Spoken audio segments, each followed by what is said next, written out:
All right, we're underway. This is Glenn Loury with The Glenn Show at bloggingheads.tv. I'm a professor of economics and of international and public affairs at Brown University, and the Watson Institute of International and Public Affairs here at Brown sponsors The Glenn Show. And I'm with John McWhorter, my frequent conversation partner. He's professor of the humanities at Columbia University. He and I are the black guys at bloggingheads.tv. And we are back. Only a few days ago, I think 4 days ago, you and I recorded a conversation about a documentary film, The Trayvon Hoax, that was produced, directed by Joel Gilbert, a filmmaker, an investigative journalist. And we opined here that while we didn't know whether the claims in the film were true or false, we thought that they were sufficiently credibly presented by Gilbert in the medium that we saw. We saw the film and we saw a book that Gilbert has written based on the research he did for the film. It was sufficiently credible that it shouldn't be dismissed out of hand, and that it was worthwhile taking on board the claims that were being made because of the profound implications we thought following from those claims were they to be true. We also exploited, I guess I could say, the fact that George Zimmerman, who was the person charged and the killer of Trayvon Martin and charged with his murder and acquitted at trial, has brought a lawsuit based on the evidence provided in the film against the Trayvon Martin family, the lawyers who represented him, the family, the prosecutors who brought the case against George Zimmerman. Zimmerman has brought this lawsuit. That's a fact. There's no disputing that the lawsuit has been brought. And it's in the news. It's been reported on by major news agencies because it's newsworthy. And the lawsuit is rooted in the claims made in the film, which makes the film newsworthy. And we thought it worth discussing. So we did. We did. That was part one of this conversation. We are now in part two of this conversation because blowback is upon us. Mm-hmm. And we have both received numerous critical responses. The comment section at bloggingheads.tv on our posts and the comment section. I did read this time, folks. I read them. So. John usually doesn't, but he did this time. And also at YouTube, there's a different set of comments at YouTube. Oh, I forgot to. Oh, I'll have to get to that. Right. Very different audience. The YouTube commenters are relatively more conservative than the Blogging Heads commentators. Whenever you go to that, it's just all praise, which isn't as interesting in a way, although it's a great. Well, this time it's not all praise, but it's true that the YouTube people appreciate us because we are iconoclast, and we are black people inclined from time to time to make arguments and to say things that that is the YouTube audience are not often finding black people to say. So they appreciate us for that reason, which is not exactly helpful. Since, right, yeah. Nice, but you don't learn as much because you're waiting for a challenge, that's all. Yeah. It's two different communities of people, both of whom follow us and react to what it is that we have to say. Yeah. And those comments are mixed, and many of them are praiseworthy, but some of them are really quite critical. And I wanted to get us started here in this part two conversation, John, by just sharing one piece of feedback. This was not a public comment posted. This was a private letter written to me and you by a viewer who I will not name. And he says, "Dear Professors Loury and McWhorter, I'm sharing the entirety of his comment because it's pertinent to what we're doing here in part two, which is assessing what we did in part one and reacting." Can we identify this person's occupation, or is that even too much?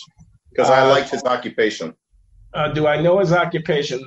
He's an associate professor of philosophy somewhere. Yeah, a philosophy professor wrote both of us. Anyway, yeah. So. He says, "I should preface this by saying what a big fan I am of The Glenn Show and your discussions there. I've been a watcher for a couple of years now. I wanted to write with some concerns about your discussion last week about the Trayvon Hoax book and documentary. I'm cautious about expressing an opinion given that you've both read the book and watched the film, and I haven't. If it were a big deal to me whether Zimmerman is guilty, I would read the book and make up my own mind about the issue. What is a big deal to me is your credibility. I think the two of you play an important role as members of the intellectual dark web, the IDF, who have recognition from mainstream academia. I'm worried about the reactions you might be courting with this, so I wanted to make sure you're confident that these arguments from Gilbert deserve the credit and signal boosting that you're giving them.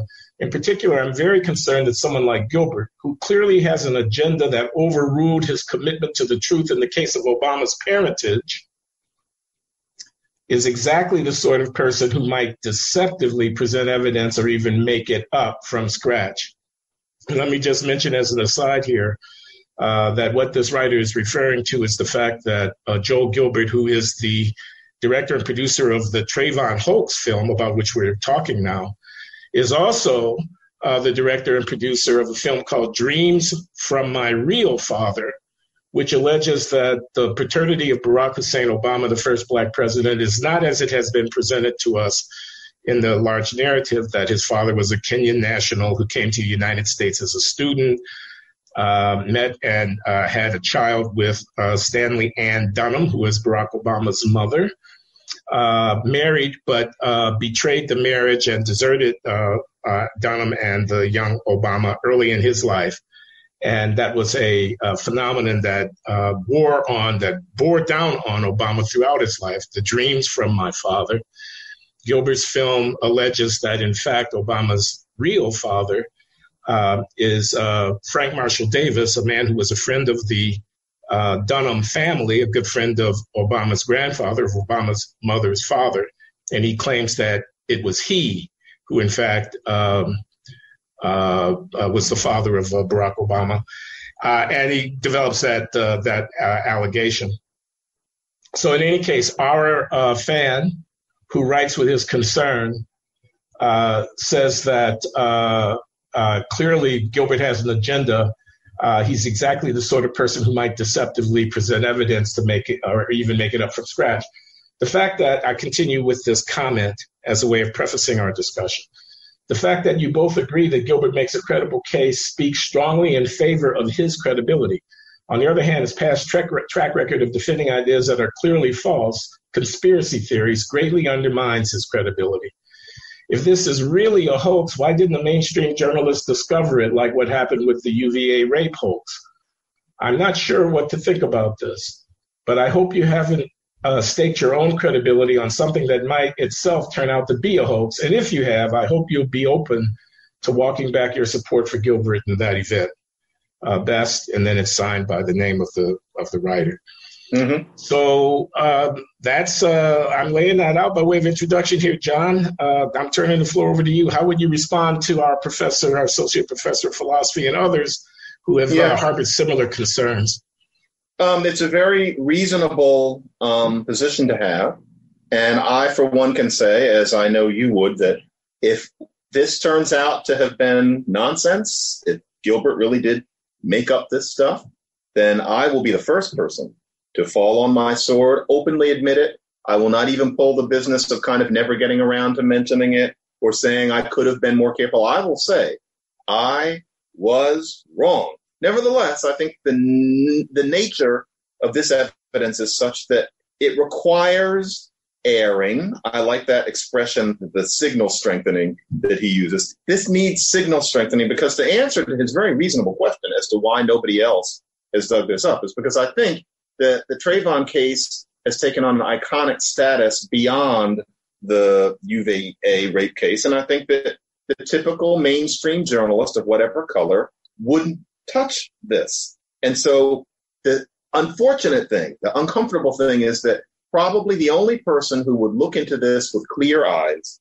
and really see the facts for what they were or weren't about this case is going to be somebody from quote unquote the other side. And we can't control, how genteel or, how, careful this person is in picking their friends.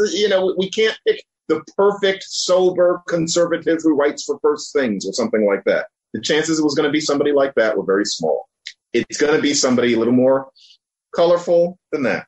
And so basically it comes down to, as you answered in your letter back to this person, we can't suppress this just because we don't love everything about where the source comes from. We simply can't, for the reason that the facts are so compelling. And Glenn, I want to insert something because it's not only comments, also Twitter, which, I don't read closely, but I can't help but see things in the fire hose.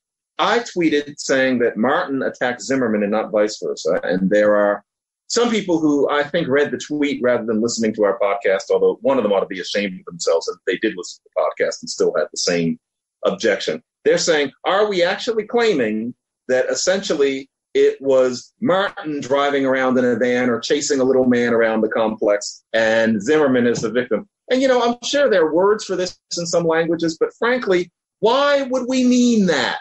Even if you disagree with us, you know that we're not stupid. And a person like that hears me say this and says, yeah, that's what I wondered. To which my response is, no, that's just it. You shouldn't wonder. Why would our IQs drop to 30 all of a sudden? Clearly, we didn't mean that it was the reverse. This is the real world. I wonder what the word for that is in Dutch or something like that. We are the same people we always were. Nevertheless, it seems, I'm almost done. It seems, based on the Gilbert account, and there are problems here, which we'll talk about, what happened was not that Zimmerman drove round and round and round and round and chased Trayvon Martin until it drove him crazy and he turned around and punched him because he was tired of being chased. From what Gilbert says, and there is transcript evidence to suggest that this is what happened, because we were given grievously edited versions of the police recordings. Zimmerman followed Martin for a bit. Then he stopped, and the police told him that he did not need to follow him anymore, but Martin noticed that he was being followed for a bit. Then Zimmerman got out of the car and walked somewhat into the complex and looked around, standing still, to see if he could get a sense of where Martin had gone off to if the police needed that information. Upon which Martin jumped out from either behind something or out of the bushes and said, "You got a problem?" And Zimmerman said, "No, I don't have a problem." He said, "Well, you got one now," and proceeded to beat the hell out of him. This is Zimmerman's account, yeah. This is Zimmerman. And so what many people have said is that still Zimmerman started, and certainly he did.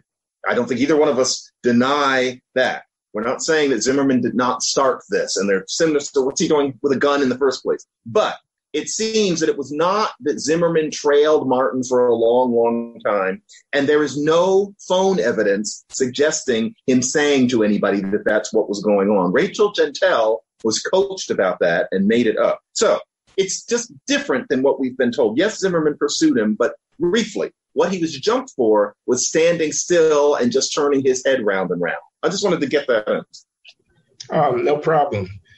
I think we should have said here, for those who didn't see part one of this conversation, that what Gilbert alleges to have been a hoax, the filmmaker Joel Gilbert in his film, The Trayvon Hoax, what he alleges to have been a hoax is that Rachel Gentile, the woman who testified at the George Zimmerman trial and who presented herself as Trayvon Martin's friend on the phone with him moments before he was shot, was in fact not the person who was actually on the phone with him moments before he was shot, but was substituted for the real friend on the phone with Trayvon Martin for the convenience of the prosecution, and whose testimony was critical, both in the case that was brought against George Zimmerman, but also, and perhaps more importantly, in the pretrial publicity campaign to get George Zimmerman charged in the first place.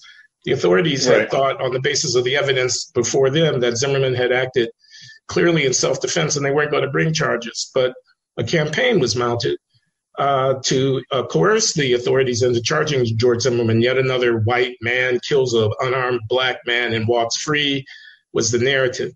So the allegation of the hoax is a claim about the representatives of the Trayvon Martin family and the prosecution, in effect, lying to the American public by presenting someone whom they had every reason to know, must have known, was not, in fact, the person who they represented her as having been. And she testified under oath to events that, in fact, she was not privy to and perhaps, therefore, was guilty of perjury. I'm not a lawyer to be able to say. And the prosecutors and the family's attorney guilty of suborning perjury, if this is true. Okay. So among the criticisms that people raise are the unsavory character of Joel Gilbert. I want everybody to know that I was completely aware of the fact that he had made the film Dreams from My Father and was very disturbed by the thesis of that film. Don't know whether that's true. understand that it has a very conspiratorial sound to it. Not saying that I believe it. I don't believe that Obama's father was, in fact, this man. I don't know who Obama's father was, but as Hillary Clinton once famously said, I'm prepared to take the former president's word for it. But I saw this particular film, and I was struck by how compelling it was. How do I know he didn't make it all up? Well, the bulk of his case is based on public documents. The records of the telephone calls, text messages, and Instagram exchanges of one Trayvon Martin. The information that's in the yearbook of the high school graduating classes, and information that can be gleaned by interviewing people who were privy to the nature of Trayvon's life and the nature of his relationships. So if false, it won't be hard to demonstrate that Gilbert has misstated or omitted, because most of the argument that he makes is based upon documents that are publicly available to everybody. As to why wouldn't the mainstream press have taken it up? You're kidding, right? That's not a serious question, right? We know that once a narrative of this sort gets going, being the kind of person who wants to push back against that narrative can have real effects on one's career. Now, if one is already in the so-called fever swamps, as one is already on the right, a Fox News devotee, a frequent guest on the Alex Jones show, etc., if one is writing for American Greatness or other such right-wing websites, one has nothing to lose by pushing against the narrative. And therefore, you should expect that every pushback against a dominant narrative, Michael Brown had both hands up, don't shoot, is likely first to be located in the so-called fever swamps of the right, because respectable people don't want like me, don't want our reputations to be besmirched by giving credence to something that runs counter to the narrative. Against that, I ask you, please, to set the alternative, which is believe everything that comes to me over MSNBC and that comes to me by virtue of the likes of an Al Sharpton or a Benjamin Crump. Simply accept the social justice warriors' narrative about what goes on in ambiguous circumstances where the facts are difficult to know, or believe the reports of a grand jury that spends months investigating all of the details of the facts, as happened in the case of Michael Brown in Ferguson, Missouri, or as in effect happened in the case of George Zimmerman, because there was a jury that sat in his trial and acquitted him. And there was also the decision by the federal government not to bring charges against Zimmerman for civil rights violation after they looked into the matter, because the facts and the evidence didn't support it. So I can only say in my own defense about why I would even entertain discussing something from a guy like Joe Gilbert is that I don't base what I believe or what I think on the ground solely of the source from which it has come. I use my own mind and I try to assess the evidence. And if true, and it can be proven false, and will be proven false if it can be proven false now, because a large lawsuit has been brought against people who will have to defend themselves or who will have to seek motions to dismiss. And evidence will have to be presented before a court, before a judge is willing to dismiss a suit of this kind. The reason that I would believe it is because it was plausible. I didn't say I believed it. I didn't mean to say I believed it. Even I would take it seriously.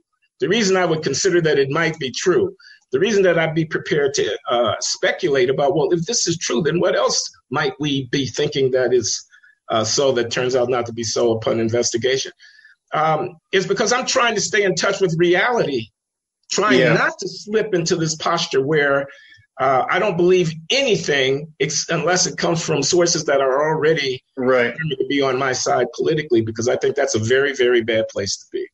I think, let me segue into something along those lines then. Please. Because there's a certain kind of person whose thesis is just going to be racism was what that trial was all about, and that's it. We're never going to reach that person. I'm going to say that's maybe 10% of the people who are listening to us. If you're that kind, you might as well just turn this off. Well, they've already turned it off, John. Yeah, they didn't even listen. If you're not in that 10%, how about, what Florida media did to the police transcript? So here right now is what became an iconic exchange. I'm doing what you do, Glenn, and I'm breaking the fourth wall by looking at my screen. I always feel like we're not supposed to do it, but if you do it, and besides, nobody's watching anymore anyway. So I am looking at my permission, John, because of something that I wrote down. This is from the book. So I'm going to read what now there are people who could practically recite. When there's a play about this, I'm sure there have already been plays about this. This exchange between Zimmerman and the police was in the lines. I'm going to give Zimmerman a slightly higher voice than the policeman instead of keeping on saying Zimmerman police is Zimmerman police. Okay. Zimmerman is here. The police are here. This is the standard exchange. This guy looks like he's up to no good. He looks black. Did you see what he was wearing? Yeah, a dark hoodie. Are you following him? Yeah. Okay. We don't need you to do that. And then we're told that he got out of the car anyway. That's not what happened, because Gilbert has the full transcript. Now, if anybody can prove that Gilbert made this up, that this recording is something that Gilbert came up with in the studio or something like that, please tell us, because maybe that's what happened, but I doubt it. Here is the unedited exchange of what happened between those two people. Same voices. This guy looks like he's up to no good, or he's on drugs or something. It's raining, and he's just walking around looking about. Now, this is me speaking. Notice, that was part of why Zimmerman was interested, too. It wasn't just that he was black. It was that it was raining, and for some reason, Martin was just kind of hovering and didn't seem to be in a hurry to get out of the rain. We'll never know why, but that, too. Anyway, Zimmerman says, he's just walking around looking about. Okay, and this guy, is he black, white, or Hispanic? He looks black. So Zimmerman did not say, this guy looks like he's up to no good. He looks black, which has made him, this Latino guy, a racist forever. Rather, it was all broken up. Okay, and this guy, is he black, white, or Hispanic? He looks black. Did you see what he was wearing? Yeah, a dark hoodie, like a gray hoodie. He wore jeans or sweatpants and white tennis shoes. In other words, this is me speaking. It wasn't just the hoodie. It wasn't Zimmerman for some reason thought of somebody wearing a hoodie as a thug. He described a lot of his clothes. The hoodie is just what we've heard in that transcript. Yeah, dark hoodie, like a gray hoodie. He wore jeans or sweatpants and white tennis shoes. Are you following him? Yeah. Okay, we don't need you to do that. Okay, is what Zimmerman said. The television stations cut off the okay. Zimmerman did not just jump out of the car and start following him. He went up onto the curb, walked a little bit into the complex, just looking to see where the man had gone. He didn't keep running after him, with his gun held out or something like that. So it's a different scene than what we've heard. And what a lot of us imagine, including me until about 10 minutes ago, is based on a grievously edited version of the transcript. And there's a mental, and somebody likes me using this word, I'm going to use it again, equipoise, that we must maintain here, which is to be able to separate our hearts from our head. I started to write a piece about this. I said, here it is. Wait a minute. Wait. I said, here we go. There are always people arguing that America would have no race problem if certain types didn't keep stirring it up. And Gilbert is one of them, of what would appear to be a near obsessive strife. The amount of not only pouring through phone records and yearbooks, but subterfuges and sheer shoe leather involved in this man's unearthing of these facts about obscure, uncelebrated black kids and their parents minding their business in Florida 7 years ago is, in itself, rather staggering. I get the feeling those words will only be heard here. Nobody's going to publish it. But this man being Joe Gilbert, just to make sure. Right. So anyway, yes, all of that is true. That is how I feel about reading about all this work. Nevertheless, that transcript is not a lie, and it creates a different picture from what we've been told about what, for example, George Zimmerman was like. Anyway, Glenn, your turn. No, you're just saying you object to having the wool pulled over your eyes. You when you saw the full transcript, you realized the story was rather different than the one that had been put in front of us. And it should be pointed out that Trayvon Martin is killed at the end of February 2012. That's before Michael Brown. Okay, Michael Brown comes after that. Ferguson, Missouri comes after that. Black Lives Matter come after that. The killing of Trayvon Martin and the characterization of George Zimmerman in the unflattering terms that you've alluded to was the forerunner of a larger dynamic in American political culture, having to do with open season, as Benjamin Trump calls it in his new book, open season on unarmed Black youth. That narrative got filtered through a number of specific instances. Tamir Rice being shot by police at the age of 12 years old with a toy gun in his hand in a park in Cleveland. Eric Garner being choked to death by a police officer when he resisted arrest, selling loose cigarettes outside of a convenience store in Staten Island, and many others. Okay. No, John Crawford gets shot to death at a Walmart for holding up a toy gun. Philando Castile reaches for his wallet when stopped in a car and gets shot dead because somebody thinks that he's reaching for his gun. They go on and on. Yeah. Walter Scott shot in the back by a South Carolina police officer unarmed while he was fleeing. Running. And there's film of it. Right. Exactly. So the political consequences of these events and the way in which a larger narrative about American society, a narrative so powerful that it would drive Colin Kaepernick, for example, to take a knee rather than to stand during the national anthem at a football game because he doesn't want to salute the flag. I don't quote him exactly, but I quote him approximately, of a country where young black men are being gunned down by police at will. And the question is whether or not, whatever the larger judgment we might make about the need for social justice reform, the bringing of such arguments rooted in an interpretation of facts that turns out to be faulty can be justified. Now, there are people who will argue that for the sake of the larger benefit, we know that there's injustice in America. We know the police are off the chain in many black communities. We know that black people are racially profiled in department stores and neighborhoods and so forth and so on. We know that there's structural racism. We know that there's mass incarceration. We know that there are militarized police. We know that there's too much of the raising of funds by local authorities by imposing fines on poor black people who barely have the ability to pay for it, et cetera, et cetera. We know that there are racist cops out there. Because these things are true, if an event comes along which can be massaged in such a manner as to further our campaign against them, then we should get behind that interpretation regardless of the facts. That much has actually been said to me. Who cares what the facts are? I've been told. We know what the larger justice questions are. If George Zimmerman hadn't gotten out of that vehicle, Trayvon Martin would still be alive. Trayvon Martin is dead, and George Zimmerman is a bad person. And you know why he got out of that vehicle? Because of race, because of racism, because of racial profiling, because of racial stereotypes. Members of the U.S. Congress, at least Bobby Rush, one member, actually appeared on the floor of the House of Representatives wearing a hoodie underneath his suit. He pulls the hood of the hoodie up as he's making his speech. This is theater. Theater in the service of what? In the service of a narrative about the conditions of black people, et cetera. So we're trying to stay in touch with reality. Joel Gilbert might be a bad person. I don't know him personally. I accept the characterization that he's engaged in certain, projects that are, like the Dreams from My Real Father, that are conspiracy theory-esque. They could well be conspiracy theories. I frankly don't know the truth or falsity of his claims about Obama's paternity, but as I say, I'm prepared to take the president's word for it. Okay. And but to say there's nothing that could appear on Fox News that I'll ever treat seriously, when I know that the press are partisan. I mean, the rational response to living in a world in which there is increasing polarization and partisanship and reportage from news sources who have agendas is to avail oneself of a wide range of reports and to try to figure out on the basis of what's being said from all quarters what it is that makes most sense to believe.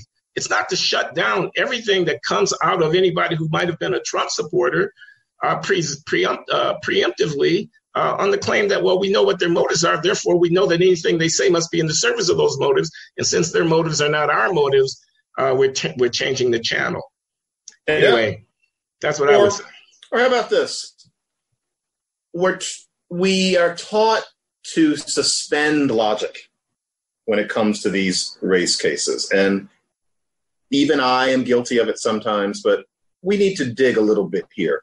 George Zimmerman sees a black boy kind of wandering through this complex. He wasn't targetedly walking home with his Skittles.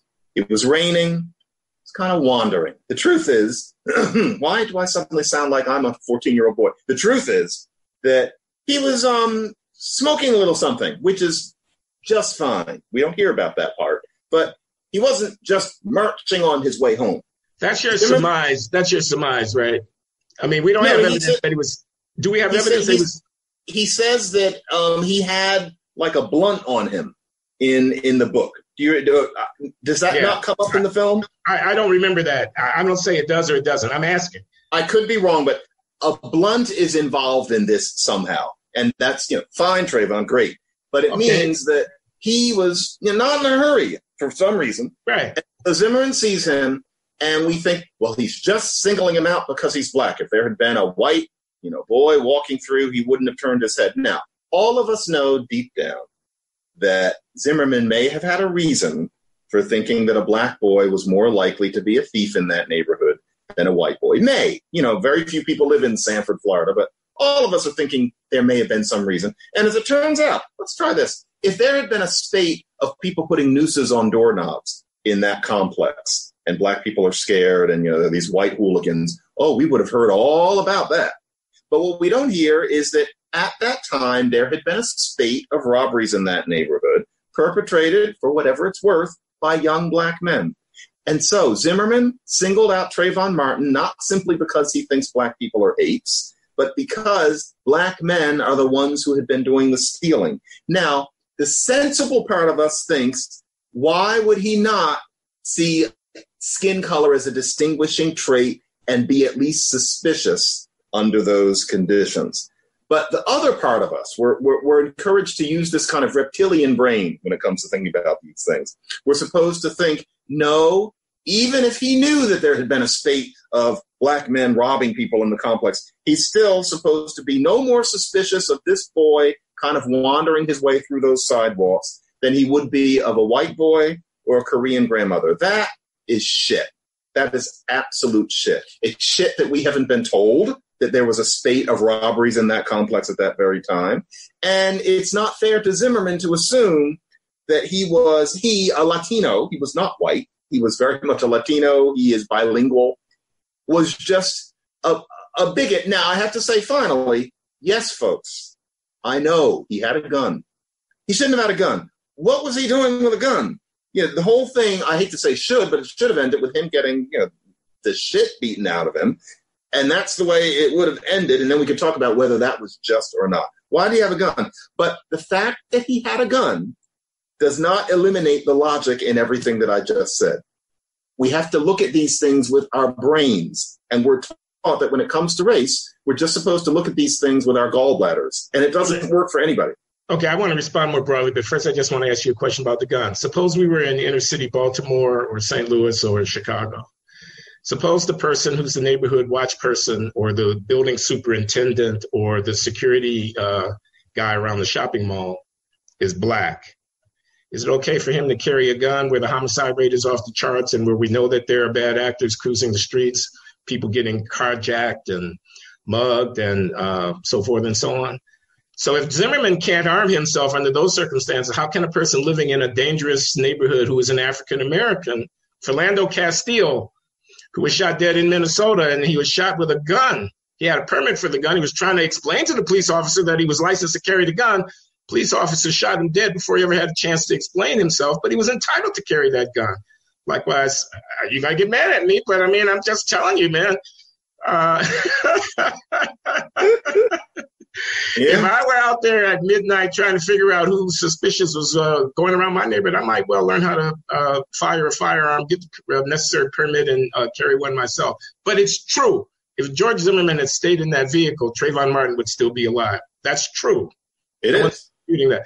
I want to point out, by the way, that you and I, John, have been at this thing here, commenting at bloggingheads.tv for a year or two, or 3 or 10. In fact, we were doing it when these events transpired in March of 2012. Did we talk about this? Yes, John, and we bought the line, hook, line, and sinker. We were both irate at the outrage of an innocent young black man being gunned down in the street. Yeah. Both of us. I'm glad you pointed that out. We were on board with the narrative because what else could you do? I mean, you're in the influence of the information that is available to you. It's only with the benefit of hindsight that we come to be concerned that what the line that we were fed might not have been what actually happened. And I, for one, just can't let go of the idea that I'm not going to believe something and foster a belief if I know it to be false. I have reason to think it's false simply because it's convenient to a political stance that I want to take. That way lies collective madness for us as a society.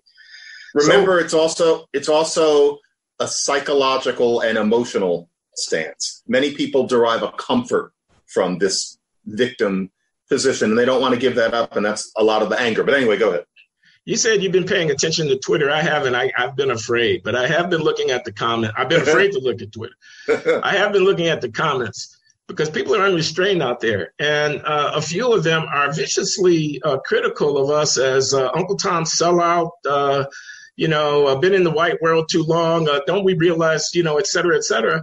And I have to say, if your goal is to shut me up, that ain't going to work. Okay. That's going to have the opposite effect. I'm not afraid of you. Okay. Now, if I'm wrong, I'm wrong. If I'm wrong, if I'm proven wrong, I will admit that I'm wrong. I will apologize for being wrong. But I'll be damned if I'm going to be intimidated and cajoled and coerced into shutting up about what I think is going on in my society because some people think a black man is not supposed to talk that way. They can kiss my derriere.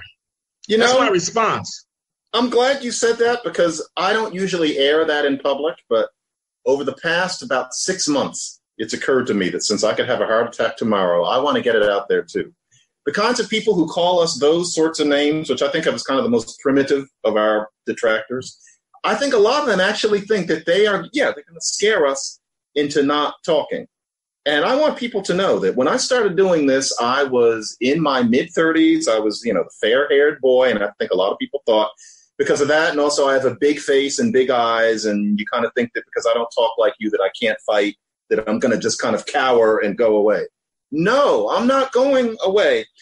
And I want a lot of those people to know I've been doing this for 20 fucking years at this point, and I am still here. The people who were yelling at me in 2000, 2004, I am still here, and I'm going to stay here. And a lot of people have disappeared who do what I do, and I'm still here. So all those people who are going to call us all these names of all that rhetoric, et cetera. Nowadays, I just read right past it, but you're reminding me. They should know that you can scream all you want.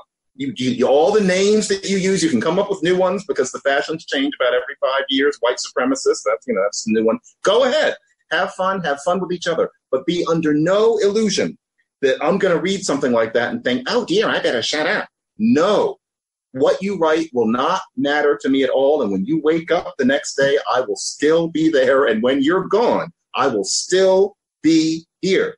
And so will Glenn. Yeah, I want to get that out. It's the last time I'm ever going to say anything like that today. Well, John, for part two, I think that suits as well as... No, it isn't. No, one more thing. Okay, well, you can have the last word in any case. I want to know what you think of this. Okay. The one thing that I don't get about Gilbert's case, why was Trayvon so mad? I mean, this is where we would end up falling on our swords. And so if Zimmerman is standing there just kind of looking around, why does Trayvon jump out of the bushes and practically beat him to death as opposed to maybe just socking him across the jaw? That doesn't quite cohere. And Gilbert says that it's because Trayvon's mad at Zimmerman for snitching. But the snitching is an intra-community thing. You wouldn't be mad at him for that. And it isn't that Trayvon was so high or anything like that. That wasn't found in his blood. What made him that mad? Now, back in the day, we thought that it was that Zimmerman had walked up and grabbed him by the elbow and said, "What are you doing here?" Even there, it was a little odd that he was that mad. But now there really is that little hair out of place. And I think we should acknowledge that. Well, I can't answer that. I can speculate about it. Trayvon Martin, a young black man, he will not have been the first time that he had been profiled or felt that he was profiled. Probably not, yeah. According to the girlfriend on the phone with him, he's reported to have said something like he was being followed by a white cracker. I believe that phrase. So Rachel Gentrell, when she gave the testimony, she said, "Excuse my language, cracker." She referred to him. So I can imagine a young Trayvon Martin, who you get to know through Gilbert's reporting, is a guy that he's a player. He's active in his social life. He's got some relatively unsavory connections. He's interested in martial arts and fighting and in weapons and and hanging out and whatnot. And maybe in that social milieu, the idea of a white guy, he goes out to suburban Orlando. He goes to Sanford, Florida, from Miami, which is where he's from. He's been suspended from school for 10 days, and he's spending that time with his father at his father's fiance's place in Sanford, Florida, before this event. And he may think of that community as some kind of gentrified, mostly white kind of place where a guy like him off the streets of Miami is not kind of out of place, is going to be viewed with suspicion. And so he just got his back up, got pissed off. Who are you, you little white-ass cracker following me around here? All I'm doing is smoking a blunt. What, you want something? You got a problem now. You weren't looking for trouble? Well, you got trouble, nigga. Like that. Right. I don't regard that as particularly unusual behavior for an African-American youngster from an urban community who might find himself in a white suburban enclave and might think that he's fallen under inappropriate suspicion. So that's all I can come up with. According to Zimmerman, he was beating the crap out of him. Zimmerman's head was bouncing off of the sidewalk. Martin had the better of him, and there was a pound and ground thing that was going on.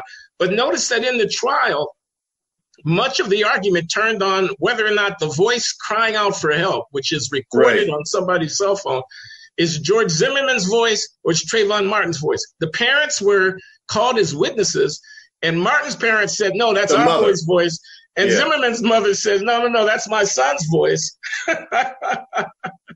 It's Zimmerman. Yeah, I mean, the fact is it's Zimmerman yelling for help. And I'll bet if you or I could hear that tape, you'd know instantly whether it's this, Latino man or it's this black teenager. They probably have very different voices. And it would be clear that it's not Trayvon Martin yelling for help. Yeah, I'll just say this, man, because you're always talking about the anecdotes. I had a Facebook friend who was African-American, and during the height of this thing, she posted, I hope Trayvon was beating the crap out of George Zimmerman. Yeah, a lot of people thought that. Okay, so she's accepting Zimmerman's claim that he was on the bottom of that thing and hoping that Trayvon was getting the better of him in the fight, but still wants to see Zimmerman walk. And when I said, that's crazy, why would you hope that? Is it inconsistent with your legal argument that Trayvon Martin was being victimized in this situation? She unfriended me.